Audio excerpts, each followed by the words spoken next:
नमस्कार। आप सभी का स्वागत है आपके अपने चैनल राय साहब न्यूज में। और साथियों, परिचय के लिए बता दें कि मैं कुमार चंदन और आप देख रहे हैं राय साहब न्यूज। साथियों, अभी अभी एक बहुत आवश्यक सूचना निकल कर आई है जिसमें बिहार में बाहर है नीतीश कुमार है। ये तो प्रचलित है, इस बात को आप समझते ही हैं। और बिहार की वर्तमान हालात ये है, ये बहुत सौभाग्य की बात है या दुर्भाग्य की बात है, ये आप तय करेंगे। लेकिन मेरा कहना यह है कि बिहार, जिसके द्वारा शिक्षक भर्ती परीक्षा आयोजित करवाई गई, और ऐसा माना जाता है कि भारत में जितने भी राज्य हैं उस सभी राज्यों की सूची अगर हम तैयार करें, उसमें बिहार इकलौता ऐसा राज्य है जो इतनी बड़ी संख्या, आप जब नेताजी का भाषण सुनिएगा तो इतनी बड़ी संख्या में वैकेंसी दी गई। यह सच है, इससे इनकार नहीं किया जा सकता है। और जो प्रतिभावान है, जो मेरिटोरियस है, जो अच्छे विद्यार्थी हैं, वो सफल हो रहे हैं और ऐसे ही होंगे। लेकिन जैसा अगर आप अभ्यर्थी होंगे तो आप इस बात को और भी अच्छे से इस चीज को कनेक्ट कर पाएंगे कि हम कहना क्या चाह रहे हैं। कि बिहार में जो शिक्षक भर्ती परीक्षा, जिसको टीआरई के नाम से टीचर रिक्रूटमेंट एग्जाम कहा गया, उसमें टीआरई 1, टीआरई 2, टीआरई 3, न जाने कितने हजारों हजार लाखों लाख में अभ्यर्थी सफल हुए। तो अब हम चर्चा करेंगे कि सफलता का पैमाना क्या है। सफलता का पैमाना जो हमारे सरकार ने तय किया है, उस पैमाने के अंतर्गत अगर आप चले तो यहां वरीयता, गुणवत्तापूर्ण शिक्षा, गुणवत्तापूर्ण क्वालिटी एजुकेशन शिक्षा प्रोवाइड करने की बात तो कही जा रही है। लेकिन यह देखकर आप अचंभित होंगे कि 85 वाले 87 वाले अभी भी आप बिहार के हम समझते हैं कि लगभग हर घर में अगर 3-4 अगर अभ्यर्थी हैं तो 2 अभ्यर्थी निश्चित रूप से अभी भी असफल होंगे। इसके पीछे का तात्पर्य क्या है कि यहां की जो पद्धति है, उस पद्धति में आप देखेंगे तो स्पष्ट है कि 85 वाले अभी भी रोड पर हैं, प्राइवेट संस्थान में कहीं ना कहीं काम कर रहे होंगे। लेकिन 45 वाले, 50 वाले, 52 वाले सरकारी विद्यालय हैं और पदस्थापित शिक्षक के रूप में जाने जा रहे हैं। ये तमाम दुर्भाग्य है। और मैं समझता हूं कि दुर्भाग्य के अलावा ये कुछ नहीं है। दुर्भाग्य की परिसीमा को पार कर चुका है हमारा बिहार, लेकिन फिर भी बिहार है, बाहर है, नीतीश कुमार है।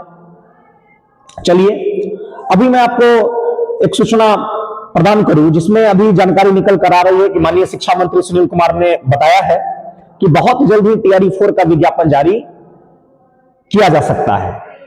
तो मान लीजिए कि जो हमारे अभ्यर्थी हैं, क्या कीजिएगा, सिस्टम जो है, जो पद्धति है, जो प्रणाली है, उसी प्रणाली में आपको एक सीट हासिल करना है।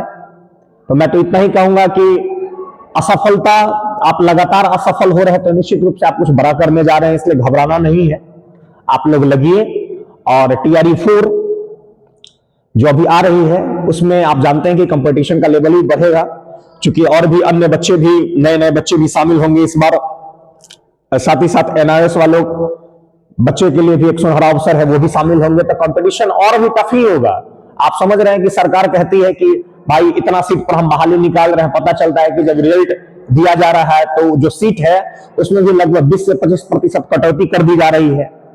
तो ये आपकी सिस्टम है, आपके सिस्टम से लड़ना होगा, जूझना होगा और इसमें एक सीट आपको हासिल करना होगा। तो घबराइए नहीं। और शिक्षा वो सेवनी का दूध है, जो पिएगा वही बहारेगा। इसलिए लगातार आप लगे रहें। और हम समझते हैं कि विधानसभा चुनाव से पहले ये आपका जो है सो, आप जिस विद्यालय में जाना होगा आपको, आप जाएंगे और इस बार आप सफल भी होंगे। तो एक अच्छी कामना के साथ आप तैयारी करें और तैयारी में लग जाएं, क्योंकि समय बहुत कम है और समय देखते देखते बीत जाएगा। तो आप लगेंगे तो आप इस बार सफल होइएगा, इसमें कोई दो राय नहीं है। और ये तो बात सच है कि बिहार सरकार काबिल तारीफ काम की है। कहीं ना कहीं ये तो बात है कि चाहे वो बिहार के हो या बिहार के बाहर के हो, लेकिन शिक्षक तो बन रहे हैं और बिहार सरकार इतनी वैकेंसी दी है, इसमें कहीं से कोई गरज नहीं है, दो राय नहीं है। लेकिन जिस प्रणाली के तहत शिक्षक आ रहे हैं उस पर व्यक्तिगत रूप से मुझे बहुत दुख है। और मैं समझता हूं कि अगर आप अभ्यर्थी होंगे तो अभ्यर्थी होने के नाते आप भी कहीं ना कहीं हमारी बातों से सहमत होंगे, इसमें कोई दो राय नहीं है। यह आईने की तरह साफ है। साथ ही साथ बच्चों की यह भी मांग थी कि डोमिसाइल नीति के विषय में क्या कहते हैं। तो भैया जी, डोमिसाइल लगभग हर स्टेट जो है, जो हमारा डेवलप्ड स्टेट के रूप में माना जा रहा है, वहां भी आप देखेंगे तो कहीं ना कहीं लगा हुआ है। लेकिन बिहार सरकार की मंशा क्या है, बिहार सरकार क्या स्पष्ट करना चाहती है, इस पर बिहार सरकार की क्या अगला कदम होगा, ये तो देखने वाली बात है। चूंकि अभी तक डोमिसाइल के विषय में कोई जानकारी निकल कर नहीं आई है कि डोमिसाइल इस बार लगाया जाएगा। हालांकि शोर में है ये चीज कि डोमिसाइल लगना चाहिए, लगना चाहिए, लगना चाहिए। अरे भैया, लगना चाहिए तो लगाने वाला लगाएगा तब ना लगना चाहिए का मतलब होगा। तो आप भी वही हैं, हम भी वही हैं, देखते हैं कि क्या होता है। अगर लग जाए तो ये अच्छी बात है, ये अच्छा संकेत है कि भाई बाहर के जो व्यक्ति हैं उनको भी तो जो जितना परसेंटाइल होना चाहिए उतना आप उसको अपीयर कीजिए। उसके बाद जो है सो यहाँ पर, चूंकि बिहार खुद में एक गरीब राज्य है, यहाँ लगभग लोग बेरोजगार ही हैं, तो बेरोजगारी का जब सीमा इतना अपरंपार है तो फिर आप जो है तो फिर तो आपकी मंशा कह रहे हैं कि हम एक तरफ जो है सो बेरोजगारी दूर करना चाह रहे हैं, तो बेरोजगारी दूर कैसे होगा? बेरोजगारी दूर करने का जो आयाम है उसमें तो आप सहयोग कीजिएगा तभी होगा। तो खैर, बहरहाल इन सब चीजों की बात बाद में की जाएगी, कभी फिर फुर्सत में रहेंगे तो फिर बात से इन सब मसलों पर बात होगी। लेकिन वर्तमान में ऐसी संभावना जाहिर की जा रही है कि बहुत जल्द टीआरई 4 का विज्ञापन जारी होगा। इसलिए आप सभी अभ्यर्थियों से गुजारिश है, निवेदन है कि आप लोग लग जाइए। अगर चाहते हैं कि हम बिहार सरकार में नौकरी करें तो अभी आप लगिए, और संभवतः जब आप लगेंगे, जब आपकी कठिन परिश्रम होगी तो आप एक नौकरी को छीन लेंगे, ये मेरा आत्मविश्वास कहता है। और लगातार आप असफल हुए हैं तो वो कोई बड़ी बात नहीं है। आपकी जो अपनी योग्यता, आपकी जो अपनी प्रतिभा है, वो दुनिया की कोई ताकत आपसे छीन नहीं सकती है। आप दुनिया के किसी भी कोने में रहेंगे तो आपके पास अगर क्वालिटी है, आपके पास गुण है, तो आप कहीं पर भी सर्वाइव कर लेंगे और आपको किसी भी प्रकार की कोई दिक्कत नहीं होगी। इसलिए आप डिमोटिवेट ना हो, आप मोटिवेट रहें, और आप अच्छा कर रहे हैं और आप इस बार आप मेहनत करेंगे, इस बार आप निश्चित रूप से सफल होंगे।